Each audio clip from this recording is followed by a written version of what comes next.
Hi everyone, in today's video I'm going to explain to you how to link pages on Webflow. So what you're going to have to do is simply copy your page link. So you're going to have to simply open your website in a new tab and basically copy your page link.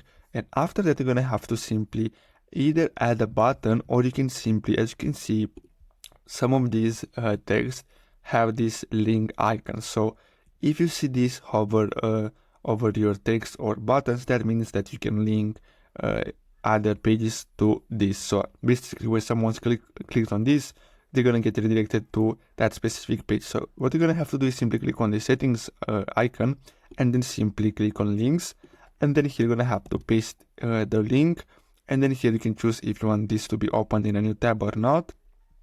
And basically that's all you have to do. Now all you have to do is simply save and publish your website, and then when someone clicks on this, they're gonna get redirected to another page from your website.